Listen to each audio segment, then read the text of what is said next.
Hola a todas y a todos. Mi participación se enmarca dentro del módulo B del enfoque de derechos de infancia y en concreto en esta intervención yo me voy a centrar en la importancia del cumplimiento por parte de los Estados de la CDN y en la importancia de la infancia y la adolescencia en la incorporación a las políticas públicas. Y en primer lugar, para contextualizar, me gustaría hablar un poquito sobre qué es la Convención sobre los Derechos del Niño. La Convención se aprobó el texto el 20 de noviembre de 1989 en Naciones Unidas y al año siguiente, en 1990, se convirtió en ley al ser aprobada y aceptada por 20 países. Actualmente la han ratificado 195 países, que quiere decir la totalidad de los países del mundo con la excepción de Estados Unidos. Se convierte así la Convención en el primer instrumento jurídicamente vinculante en el que se reconoce a los niños y a las niñas como agentes sociales y como titulares activos de sus propios derechos. La Convención tiene 54 artículos que contienen todos los derechos económicos, sociales, políticos, civiles, culturales y que, como decía, es de obligado cumplimiento para todos los gobiernos, pero no solo para los gobiernos, sino también para otros agentes como son los progenitores, los profesores, los profesionales de la salud, los investigadores y también los propios niños y niñas. La Convención se basa en 4 principios fundamentales. El primero es la no discriminación. Todos los derechos se aplican por igual a todos los niños, sin excepción, y es obligación de todos los Estados protegerlos frente a cualquier forma de discriminación y promover activamente sus derechos. El segundo principio es el interés superior del niño. Con este principio se pretende que los Estados garanticen el interés de este grupo poblacional en todas las decisiones que les afecten directa o indirectamente. El tercer principio es el derecho a la vida, la supervivencia y el desarrollo. También es de obligatoriedad por parte del Estado garantizar y proteger la supervivencia y fomentar el desarrollo de todo su potencial. Y por último, la participación infantil.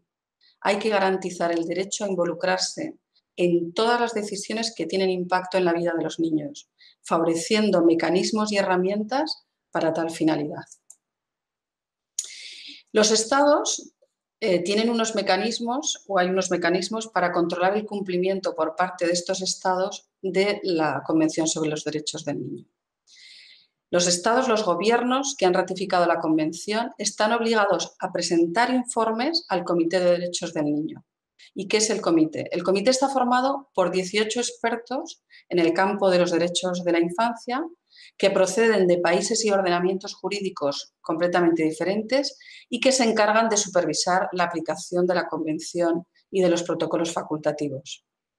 Una vez que se ratifica la Convención, en un plazo de 2 años desde la ratificación y posteriormente cada 5 años, los Estados deben presentar al Comité informes acerca de la situación de los derechos de la infancia en su país. Y el Comité elabora informes, que se llaman observaciones, con recomendaciones para los Estados, señalando las necesidades que se detectan para la aplicación de la Convención. El Comité no solo se basa en el análisis de estos informes de los Estados, sino que también utiliza informes complementarios que han realizado organizaciones como UNICEF. En concreto, durante el mes de enero de este año, la delegación del Gobierno de España ha comparecido ante el Comité de Derechos del Niño en Ginebra para explicar su último informe. En concreto, es el 5º. También existen otra serie de organismos o instancias, como por ejemplo la Comisión de Derechos de la Infancia y la Adolescencia, creada en el Congreso de los Diputados el pasado año, en 2017, y que se encarga de realizar estudios, informes y destacar aspectos relevantes y la posible vulneración de derechos a partir de los cuales se pueden hacer recomendaciones. ¿Y qué le ha dicho el Comité de los Derechos del Niño a España en este último informe? Voy a destacar las cuestiones más importantes y más relevantes. La primera de ellas es la falta de inversión en la infancia, los recortes en el gasto público en nuestro país, un inadecuado nivel de inversión en la infancia, lo que han provocado y han dado como resultado es una mayor pobreza infantil y mayores desigualdades entre la infancia. El comité recomienda una mayor transparencia en los presupuestos, que los recursos que se destinan a la infancia estén mejor utilizados y que haya una protección específica de las partidas presupuestarias destinadas a los colectivos de menores con discapacidad o en situación de pobreza. En relación a los niños y niñas en riesgo de discriminación, el comité insta al Gobierno a prevenir y combatir la discriminación de colectivos como son los menores con discapacidad, minorías étnicas, de origen extranjero o menores refugiados o solicitantes de asilo, aplicando de forma estricta la ley y realizando campañas para luchar contra la estigmatización de estos colectivos. Los niños fuera del entorno familiar. Se deben destinar los recursos suficientes para evitar la separación de los niños de sus familias cuando sea posible y cuando no sea posible, promover activamente la figura del acogimiento familiar frente al residencial, apoyando este acogimiento familiar con recursos económicos y humanos. También el comité se muestra especialmente preocupado por el elevado número de niños en centros de protección, la sobreocupación de algunos de ellos y los castigos e incluso tratamientos abusivos a los que en ocasiones se somete a los niños en estos centros. Pobreza infantil. Evidentemente, el comité se alarma por el aumento progresivo y la falta de cobertura de las políticas de protección social de familias e infancia. Es necesario que en España se ponga urgentemente en marcha una amplia política social a nivel estatal y a nivel autonómico, que incremente la inversión y extienda las ayudas sociales a la infancia hasta lo máximo posible. En lo que se refiere a la educación, destaca el comité la inversión desigual que hay según las comunidades autónomas y el descenso de esta inversión. También la tasa de abandono escolar temprano, el que haya una quinta parte de los alumnos de secundaria que no acaban estos estudios ni reciben la titulación.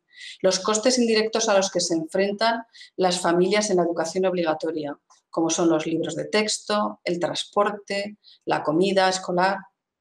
Los resultados no satisfactorios de colectivos como la etnia gitana o de origen inmigrante, el bullying y el acoso escolar, estereotipos de género que se ven reflejados a veces en planes de estudio y en libros de texto, y la dificultad de acceso a la educación de la primera infancia para las familias más pobres y para los niños con discapacidad. Y por último, dentro de estas observaciones del comité, dentro de estas recomendaciones, la infancia migrante, refugiada y no acompañada. El comité señala que se requieren medidas urgentes para garantizarles a estos niños y a estas niñas una adecuada protección y muestra una gran preocupación sobre prácticas como, por ejemplo, las devoluciones en caliente, los procedimientos de determinación de la edad utilizados con niños, niñas y adolescentes no acompañados y la saturación y falta de calidad en la atención en algunos centros de menores.